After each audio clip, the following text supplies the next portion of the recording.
A very good morning to our viewers. I'm Smriti Rastogi with Breakfast News. Let's get started with the top headlines of the day.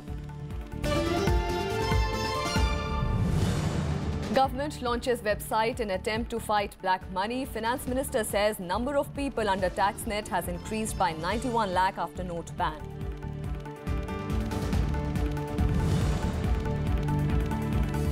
India-Palestine signed 5 agreements for cooperation on various sectors.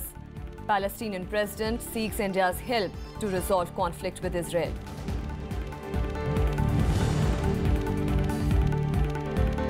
Eight Naxals allegedly involved in deadly April attack on CRPF personnel arrested in Chhattisgarh. Total number of Naxals held in connection with the attack now at 17.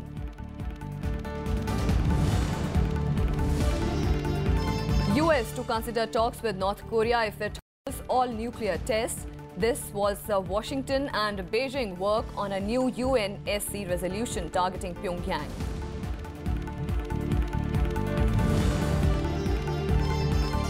And no wildcard entry for Maria Sharapova at French Open. Hopes of qualifying for Wimbledon's main draw 2 ends after round 2 exit at Italian Open.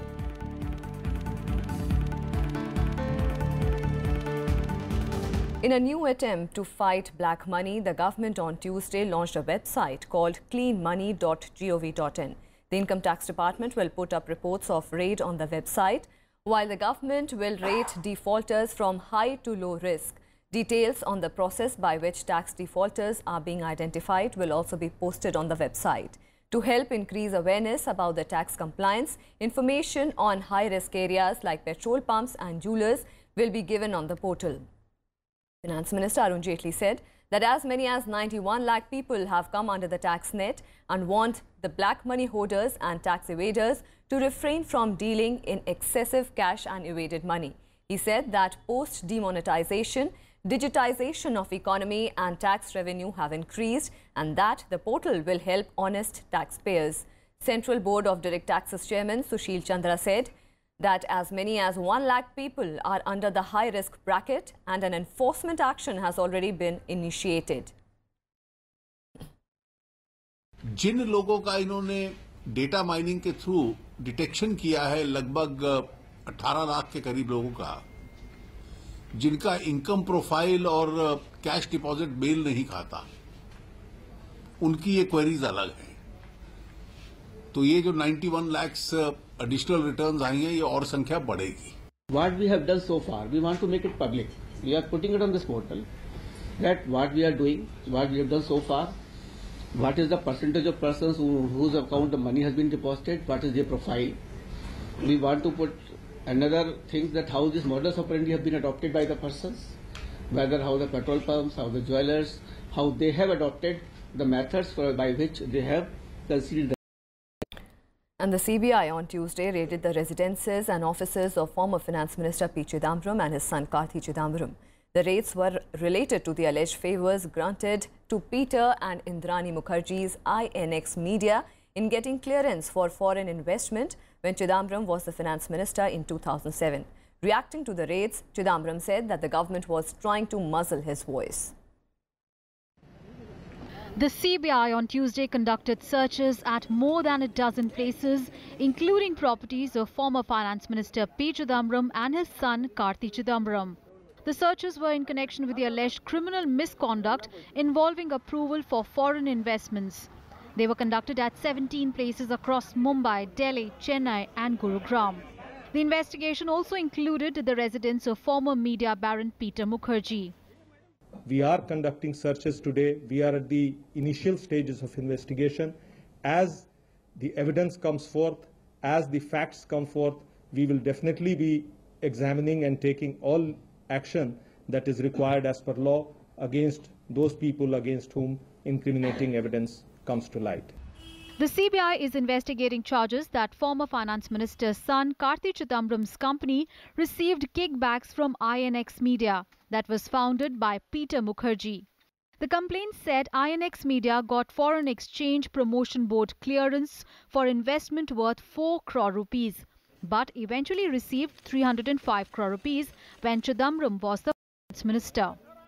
विदेश से जो निवेश होता है भारत में, जिसमें FIPB foreign investment promotion board की permission लगती है, सवाल ये उठता है कि उन परमिशन के लिए, उन मंजूरी के लिए, निवेश की मंजूरी के लिए क्यों जिन लोगों को मंजूरी मिली उन्होंने कुछ कंपनियों को पैसा दिया जो कंपनियां उस समय के वित्त मंत्री के लड़के की हैं, उनकी मलकियत की हैं।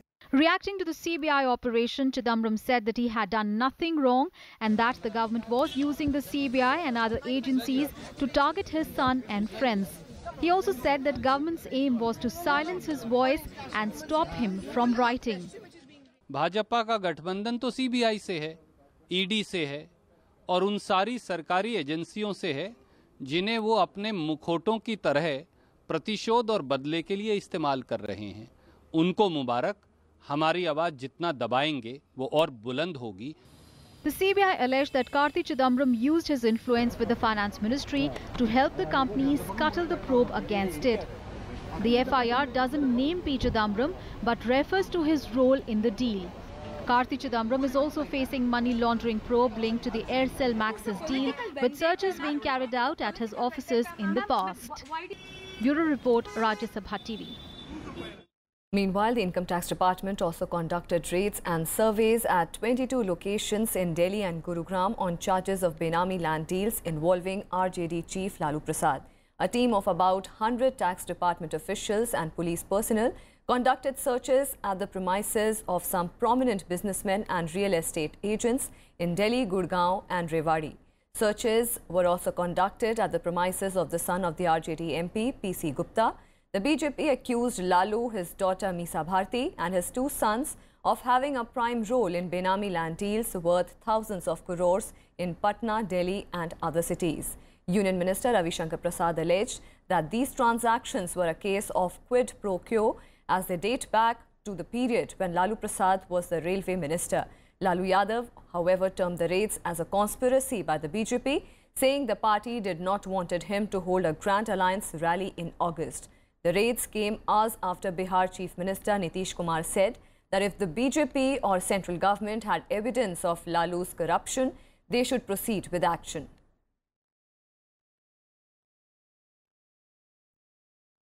सरकारी तंत्र का न कोई दुरुपयोग है, न किसी को डराने की नीयत है, लेकिन भ्रष्टाचार और लूट की जांच तो होगी ना। चारा घोटाले में गरीबों का चारा लूटा गया कि नहीं लूटा गया, सजा हुई है। उनके बेटों ने बड़ी बड़ी जमीन बनाई है, पटना में बड़ा माल 7 लाख स्क्वायर मीटर का बनाया है, दिल्ली में फ्रेंड्स कॉलोनी में मकान की चर्चा आती है, और उनकी बेटी ने शेल कंपनी से एक बड़ा सा प्लॉट लिया है बिजवासन में दिल्ली में और दूसरा सैनिक फार्म में। यह सच्चाई है कि नहीं सच्चाई है? इस प्रकार की गिदर भभकियां जो जुबान बंद करने की कोशिश हो रही है सरकारी तंत्रों के माध्यम से, हमने लालू जी ने खुद ट्वीट करके कहा कि नए अलायंस पार्टनर जो हैं, जो आईटी को अलायंस पार्टनर की तरह इस्तेमाल कर रहे हैं, ईडी को कल को इस्तेमाल करेंगे, सीबीआई को इस्तेमाल करेंगे, उस तंत्र जो नया उनका गठबंधन सहयोगी है वो उनको मुबारक हो। लेकिन हमारी लड़ाई अदालत में भी चलेगी और जमीन पर भी चलेगी। छापेमारी कर रहा है तो उसका क्या परिणाम है, क्या पर्पस है, ये सारी बातें जब तक सामने नहीं आती है। मीडिया न्यूज में आ रहा 22 जगह छापेमारी हो रहा है, तो कहां 22 लोग दिखाएं। And dismissing opposition's allegations of vendetta against rivals, Finance Minister Arun Jaitley strongly backed the agencies conducting raids across the nation. He said that no action is taken unless there is an evidence to suspect wrongdoing. Defending the searches at the homes of former Finance Minister P. Chidambaram, his son Karti, and properties targeting RJD Chief Lalu Prasad, Jaitley said that the day of reckoning has come for many and they will be held accountable. Now, people in high positions acquiring assets through shell companies is not a small matter. And I think this is the day of reckoning has come for many. They'll all be accountable. On to some more national developments, Prime Minister Narendra Modi has said that his government is committed to building a new India through reform to transform. On the third anniversary of the BJP's victory in the Lok Sabha, the Prime Minister took to Twitter to respond to wishes and messages. He also said that the skills and talents of 125 crore people in the country are the source of strength to run the country. The Prime Minister also spoke about the government's efforts towards helping farmers and also its foreign policy. It was on 16th of May 2014 when the results of the Lok Sabha polls were declared, giving the BJP a massive victory.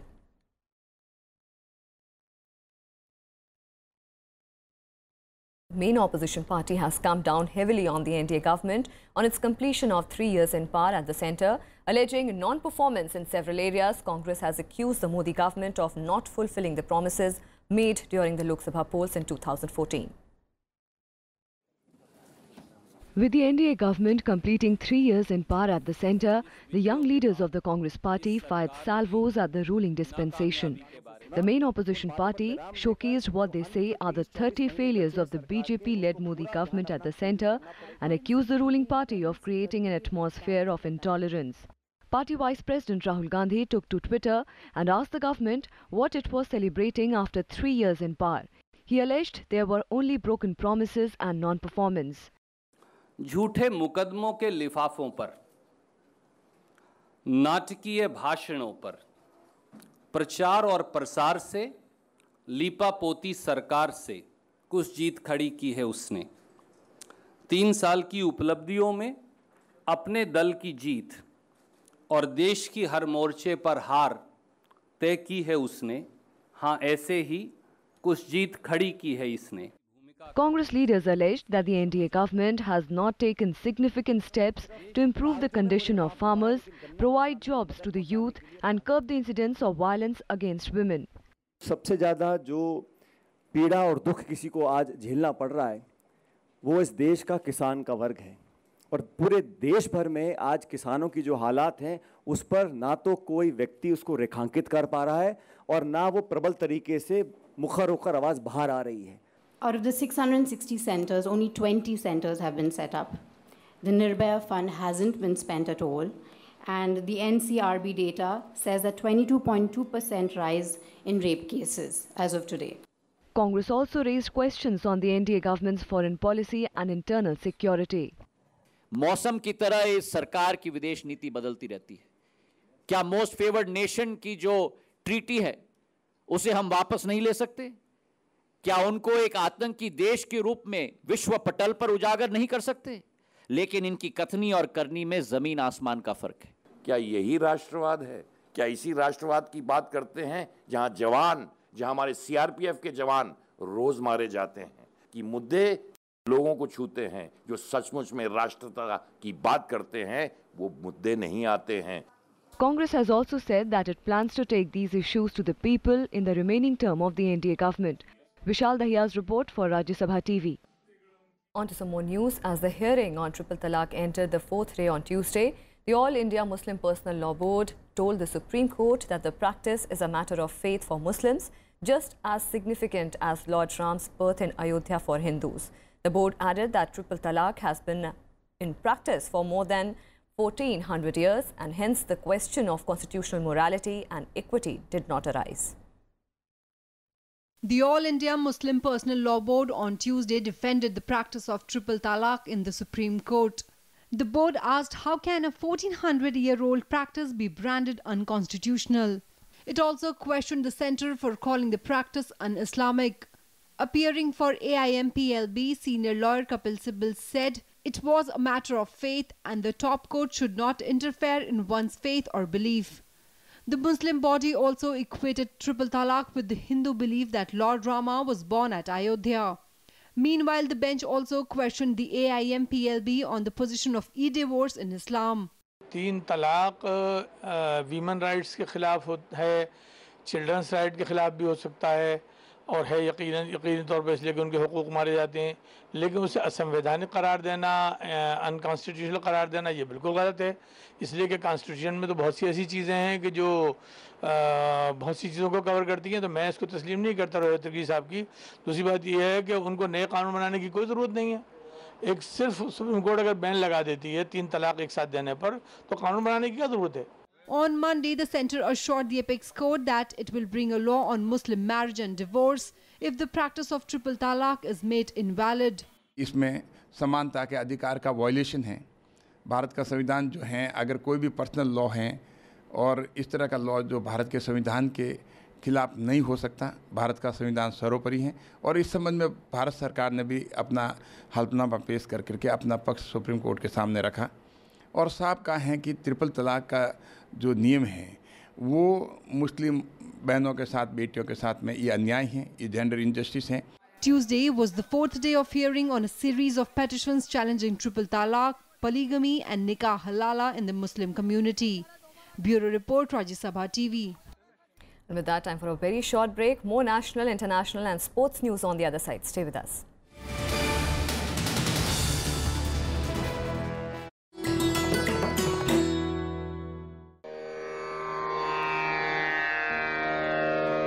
The sacred relics of Buddha were unearthed in Piprava in Uttar Pradesh. Buddhist monks from all over the world visit the National Museum to pay their respects. These charred bone fragments of Buddha are housed in the gold canopy gifted by the royal family of Thailand.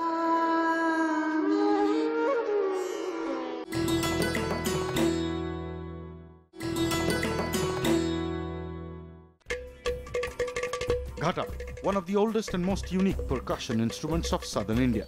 You can play it not only with your fingers, but palms, wrists and heels as well. You'll be surprised, but the air inside the ghatam reverberates, creating the musical notes.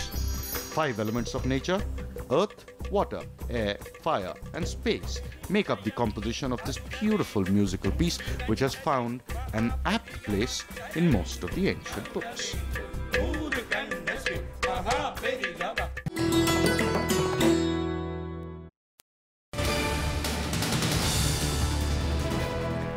Welcome back. India and Palestine have signed 5 agreements after wide-ranging talks between Palestinian President Mahmoud Abbas and Prime Minister Narendra Modi, hoping to prevent any misunderstanding in the Islamic nations. Before his first visit to Israel, Prime Minister Narendra Modi reiterated that there was no change in India's traditional approach towards Palestine. He also said that India supported a viable and prosperous Palestine and assured help in resolving its conflict with Israel. Palestinian President Mahmoud Abbas was accorded a full ceremonial welcome at the Rashtrapati Bhavan on Tuesday.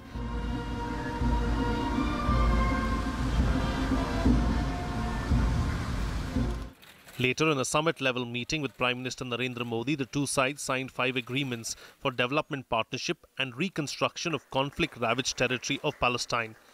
The agreements include cooperation in agriculture, health, youth and information technology and visa exemption for diplomats.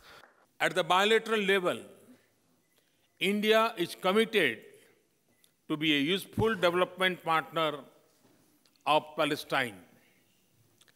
President Abbas and I agreed that both sides, through practical cooperation, will work together to build Palestine's economy and contribute to improving the lives of its people. आपके बहुमूल्य सहयोग से technology park complex की नींव रखी है। हमें आशा है कि दोनों देशों के बीच ये आपसी सहयोग निवेश और व्यापार विनिमय को नई ऊंचाइयों तक ले जाएगा। Prime Minister Modi and President Abbas also discussed the situation in the Middle East and also the situation between Palestine and Israel. Prime Minister Modi extended unambiguous support to Palestine as a separate and independent nation. President Mahmoud Abbas condemned terrorism in all its forms and manifestations and urged that India should support Palestine on its border status of 1967 with its capital in East Jerusalem. Friendship since the days of our own freedom struggle, India has been unwavering in support of the Palestinian cause. And we hope to see the realization of a sovereign, independent united and viable Palestine, coexisting peacefully with Israel. हमने इस बात पर बल दिया कि हमारा विकल्प 1967 की बाउंड्री से पूर्व दो राज्यों वाला स्टेट ऑफ पैलेस्टाइन का समाधान है, जिसकी राजधानी पूर्वीय यरूशलेम है, जिसके बाजू में इसराइल का राज्य है और दोनों राज्य शांति और सुरक्षा के वातावरण में अच्छे पड़ोसी की तरह रह सकते हैं. Palestine is a major ally for India in tackling its requirements in West Asia, while India wants Palestine to reach a situation with Israel in a way that contributes to peace in the whole West Asian region. Israel's sensitivities are also important for India. Since Israel is an important partner for India as far as defense and homeland security are concerned, India needs to do a balancing act. India has good relations with Israelis. Palestinian wants to find a midway between Israel and Palestine.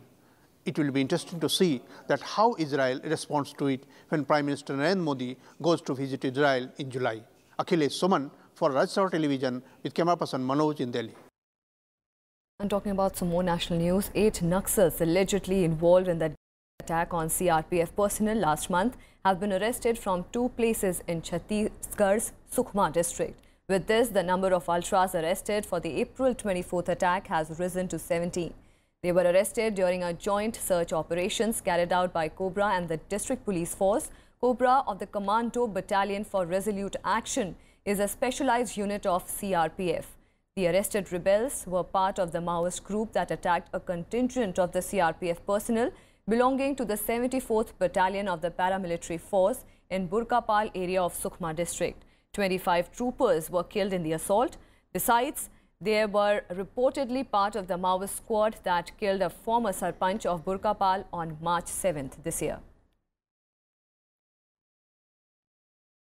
And the monsoon is expected to arrive in the country 2 days ahead of its schedule. According to the Met Department, monsoon is likely to hit Kerala on 30th of May. The normal date of the arrival of monsoon in Kerala is June 1st, which marks the official onset of monsoon in the country.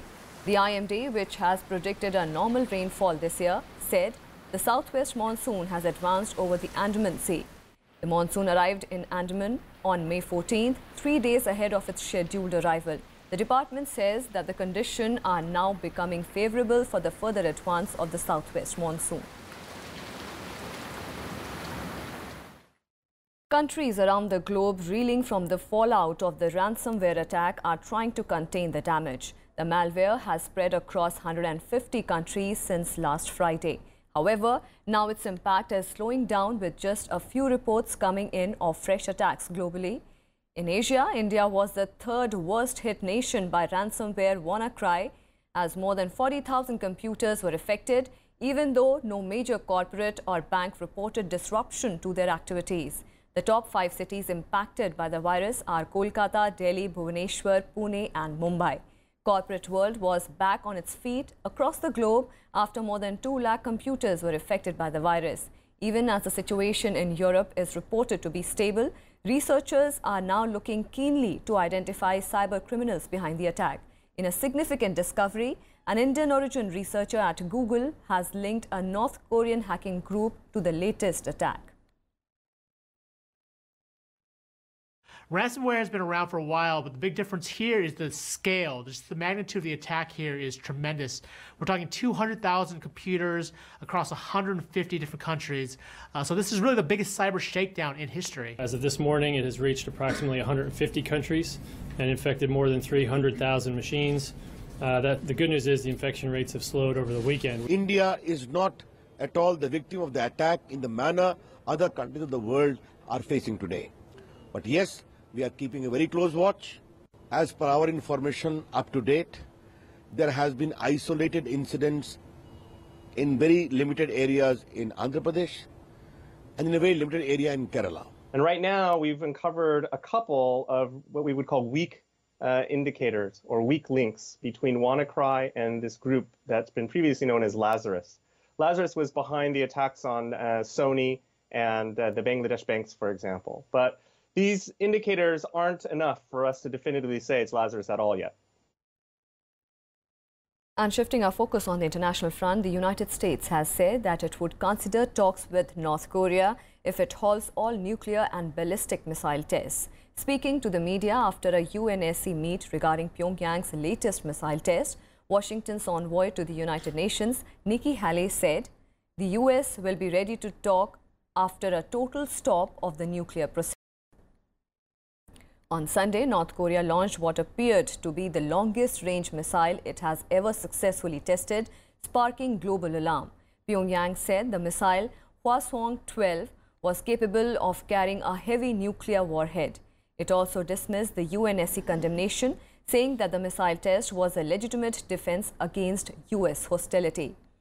Washington and Beijing, the North's sole diplomatic and military ally, are working on a new council resolution targeting Pyongyang.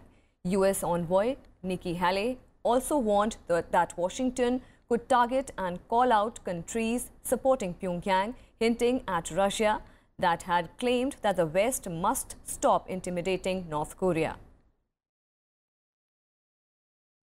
We have worked well with China. They have really tried to help us in our communications with North Korea, but we've seen where they have strengthened sanctions, other countries are trying to fill that void.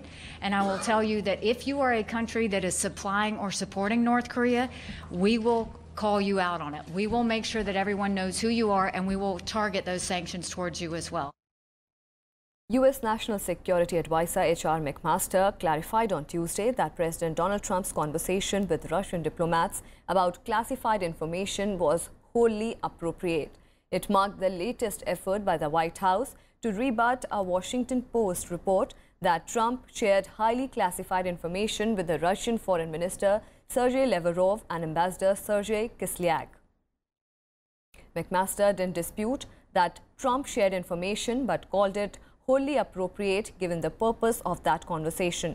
The Post reported that Trump passed along intelligence given to the U.S. by a foreign partner in the fight against ISIS without that ally's permission. McMaster confirmed that Homeland Security Advisor Tom Bossert reached out to the CIA and National Security Agency after learning of Trump's conversation to give them a heads up that the sensitive information was discussed. Following McMaster's statement, U.S. lawmakers, including Trump's fellow Republicans, continued seeking an explanation as to why the U.S. president shared highly sensitive intelligence information with the senior Russian officials. I mentioned already, we don't say what's classified, what's not classified. What I will tell you again is that what the president shared was wholly appropriate. The story combined what was leaked with other information and then insinuated about sources and methods. So I wanted to make clear to everybody that the president in no way compromised any sources or methods in the course of this conversation. The president should make full, unedited transcripts available immediately. No ifs, no ands, no buts. If the president may have put national security and our intelligence operations at risk, Congress has the right to know about it. And on to sports now. Maria Sharapova's hopes of a dream return to a third French Open crown were shattered on Tuesday when the Russian was surprisingly refused a wild card by organizers. To make the things worse, the former world number one also retired injured from her second-round match at the Italian Open on Tuesday, ending her hopes of qualifying on merit for Wimbledon's main draw too. Sharapova had needed to reach the semi-finals in Rome to avoid needing a wild card for the Wimbledon main draw. The former world number one was offered wildcards into tournaments in Stuttgart, Madrid and Rome after her return from a 15-month doping ban after testing positive for her hard drug meldonium at last year's Open. The Russian, who lost her ranking during the suspension, had insisted she had taken the drug for medical reasons for years before the list of banned substances was expanded.